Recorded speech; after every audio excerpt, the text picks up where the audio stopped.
एक मुलाकात ऐसी शख्सियतों के साथ जिन्होंने दिया है अपने जीवन को एक नया मुकाम। रूबरू कराएंगे ऐसी कुछ हस्तियों के साथ एक खास शख्सियत के साथ मुलाकात जयदेव पटेल के साथ नंबर 1 इंडिया न्यूज पर। नमस्कार व्यूअर्स, मैं जयदेव पटेल और आप देख रहे हैं नंबर 1 इंडिया न्यूज। आपका एक बार फिर स्वागत है एक खास शख्सियत के साथ मुलाकात प्रोग्राम में। आज हम बात करेंगे देश की राजधानी दिल्ली के मुख्यमंत्री अरविंद केजरीवाल ने जो इस्तीफा देने की जो पेशकश की है सीएम पद को, अब वो ड्रॉप कर रहे हैं और उनकी जगह पर किसी और को सीएम बनाएंगे। तो क्या ये गेम प्लान है या फिर एक सहानुभूति कार्ड है? और जो नया सीएम बनाएंगे तो क्या ये सोनिया गांधी का मॉडल इख्तियार करने की कोशिश है केजरीवाल की? इन्हीं तामुद्दों पर बात करने के लिए हमारे साथ खास सम्मान राजनीतिक विश्लेषक संजय उनियाल जी, आपका बहुत स्वागत है आज हमारे प्रोग्राम में। जयदेव जी नमस्कार, आपको और आपके लाखों दर्शकों को नमस्कार। संजय उनियाल जी, आपसे हमारा पहला सवाल है कि अरविंद केजरीवाल का जेल से बाहर आकर के सीएम पद से इस्तीफा देने की जो पेशकश करना है, ये गेम प्लान है या सहानुभूति कार्ड है? देखिए, मुझे लगता है कि अगर हम पूरी हिस्ट्री देखें जयदेव, तो हिस्ट्री में अभी तक कोई भी ऐसा सीएम नहीं आया जिसको कि जेल जाना पड़े करप्शन के चार्जेस में और वो रिजाइन दिए बिना जो है जेल में चला जाए। तो सबने आज तक हिस्टोरिकली आप देख लीजिएगा, जो भी व्यक्ति सीएम के पद पर जेल में गया तो उसने पहले वो सीएम पद को छोड़ा फिर जेल में गया। तो ये जनाबे अली 177 दिन के बाद अब इनकी आंखें खुलती हैं, जबकि ट्रायल कोर्ट में इनको कम से कम 11 बार, हाई कोर्ट में 9 बार और सुप्रीम कोर्ट में तीसरी बार दरवाजा खटखटाने के बाद जब जमानत मिली है तो इनकी आंखें खुली। और कब जाके खुली? 177 डेज के बाद। जी संजय उनियाल जी, इस पर संजय दीक्षित जो कांग्रेस के सीनियर लीडर है उनका बयान सामने है। उनका ये कहना है कि केजरीवाल नाटक कर रहे हैं और उनको इससे बहुत पहले देना चाहिए। तो क्या आप लगता है कि आपको एनडीए गठबंधन में जो एक कांग्रेस और आम आदमी पार्टी का जो आपसी सहयोग था उसमें भी कहीं ना कहीं अब दरार आनी शुरू हो गई है? दरार तो पहले भी थी, वो नजर नहीं आती थी, अब ट्रांसपेरेंट हो गई है, वो दिल बिल्कुल नजर आ रही है। पहले एक जो है वो झिल्ली चढ़ी हुई थी, उस पर झूठी झिल्ली, वो उतर चुकी है। वास्तव में तो इनका आपस में कभी गठबंधन था ही नहीं। और मैं एक दो बातें और कहता हूँ अधिवक्ता होने के नाते, तो जब भी कोई व्यक्ति मान लेता है कि उसको इस्तीफा देना चाहिए तो इसका मतलब है कि वो एडमिशन है उसकी तरफ से उसने मान लिया कि हाँ, मेरे अगेंस्ट बहुत पुख्ता सबूत है, एविडेंसेस है, ईडी के पास, सीबीआई के पास ट्रेल्स हैं और 165 एविडेंसेस है। इनको क्रॉस एग्जामिन करने के लिए जब सामने दूध का दूध पानी का पानी आने वाला है, उससे पहले मुझे रिजाइन करना पड़ेगा। और एक और बात, ये कहते हैं कि मैं लगातार जो है लोगों के बीच में जाके डिसाइड करूंगा। तो आप ये बताइए, जब लोगों के बीच में जाके ये कहते हैं एक बार जयदेव कि कोर्ट डिसाइड करेगा, एफआईआर करिए, मेरी कंप्लेंट करिए, अगर मैं करप्ट हूं तो कोर्ट डिसाइड करेगा। कोर्ट ने डिसाइड कर लिया कि आपको अंदर रहना है 177 डेज को लगातार। आपको एक बार छोटी सी जमानत और मिली थी, वो भी ये देखते हुए कि चलिए इलेक्शन चल रहे हैं तो आपको एक जमानत दे दी गई थी, जबकि वो उसमें आप मेरे को लगता है थोड़ा कंट्रोवर्शियल रहा वो भी। तो आपको 177 डेज के बाद ये रियलाइज हुआ कि हाँ, मैं वास्तव में मैंने जुर्म किया है, ये लोगों को पता लग गया है। और ये पता लगने के बाद इनका एडमिशन था, इन्होंने उसके बाद ये रिजाइन किया।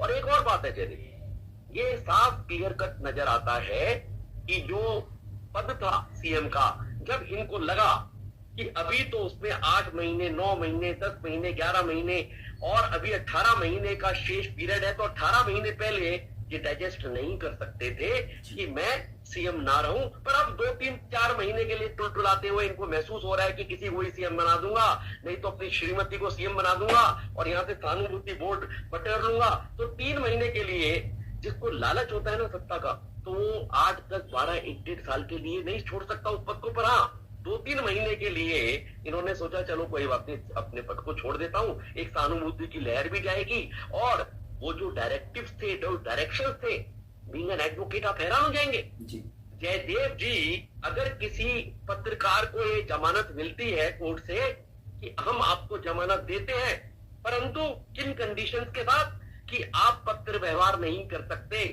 आप पेन नहीं उठा सकते, आप टीवी में एंकरशिप नहीं कर सकते, आप किसी से प्रश्न नहीं पूछा सकते।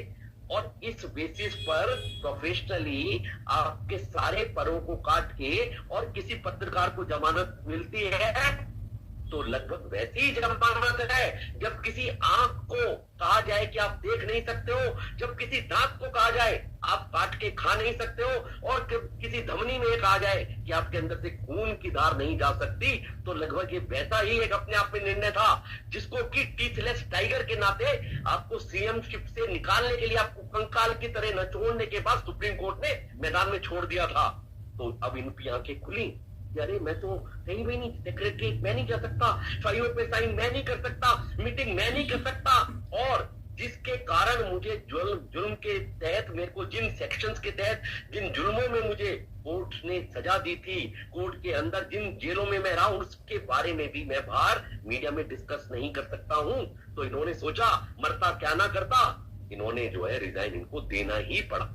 जी संजय उनियाल जी, जिस तरीके से अरविंद केजरीवाल के जेल जाने के बाद उनकी श्रीमती सुनीता केजरीवाल ने चीजों को एक मॉनिटरिंग करते हुए अगुवाई करी है, क्या आपको लगता है कि आने वाले समय में जो अरविंद केजरीवाल की जो सीएम पद से इस्तीफा देने की जो पेशकश है, तो कहीं न कहीं सुनीता केजरीवाल को सीएम पद की दावेदारी या फिर सीएम बनाने की एक पहल है, इसके तहत किया गया है? हाँ, इशारा जाता है जयदेव, बिल्कुल सुनीता केजरीवाल की तरफ इशारा जाता है, पर मुझे दुख ये होता है, अन्ना हजारे की स्टेटमेंट सुनी आपने कल शाम की, वो क्या कहते, वो दुखी थे।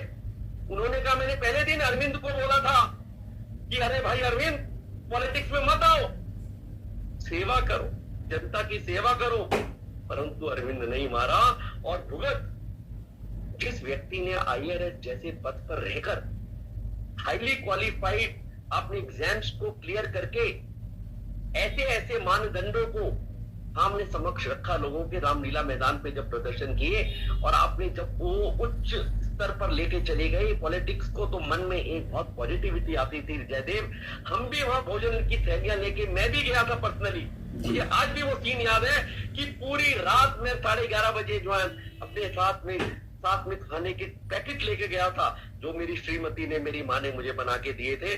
परंतु जब मैंने वहां देखी दुर्दशा, पहला व्यक्ति गिरफ्त, दूसरा व्यक्ति गिरफ्त, मैं संतरी नहीं रखूंगा, मैं मंत्री नहीं बनूंगा, मैं लाइट नहीं रखूंगा, मैं बंगला नहीं रखूंगा, मैं बंगले में नहीं रहूंगा, मैं जो किसी भी तरह के लोगों को अपने साथ सिक्योरिटी में नहीं रखूंगा, मैं सरकार नहीं लूंगा।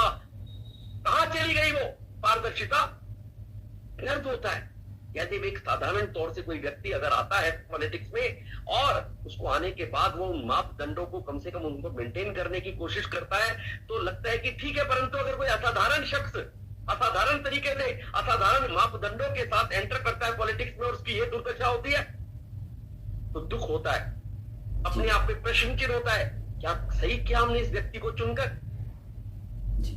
संजय उनियाल जी, आपसे मेरा एक आखिरी सवाल है कि भारतीय जनता पार्टी के नेताओं की तरफ से आरोप लगाया जा रहा है कि अरविंद केजरीवाल जो है वो सोनिया गांधी का जो मॉडल था, जिसमें प्रधानमंत्री मनमोहन सिंह को बनाया गया था एक डमी पीएम के रूप में, इसी तरीके से अरविंद केजरीवाल भी एक डमी सीएम बनाना चाहते हैं और दिल्ली पर की सरकार है वो चलाना चाहते हैं। इसको आप कैसे देखते हैं? ये कांग्रेस का मॉडल नहीं है जयदेव, एक परिवारवाद का, वंशवाद का, एक ही पैतृक संपत्ति अपनी सत्ता पर कब्जा करने का, कॉर्पोरेट कंपनी बना देने का, प्रोप्राइटरशिप बना देना, एक ऐसी पोस्ट को जो कि बहुत गरिमा में कॉन्स्टिट्यूशन को तले धर देना, ये लालू से शुरू हो जाता है।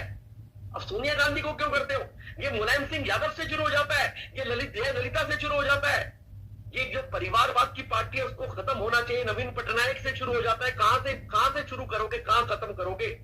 जब कोई विचारधारा नहीं होगी, जब कोई व्यक्ति तत्व से नहीं जुड़ेगा, जब कोई व्यक्ति किसी आइडियोलॉजी से नहीं जुड़ेगा, तो वो परिवार की वजह से जुड़ पाता है। और यही पतन होने के सबसे बड़े कारण है कि मैं नहीं, जिस व्यक्ति ने आज तक पॉलिटिक्स नहीं की, जो कहता है हर चीज जनता तय करेगी, वो श्रीमती सुनीता जी को आगे लेकर आ जाता है।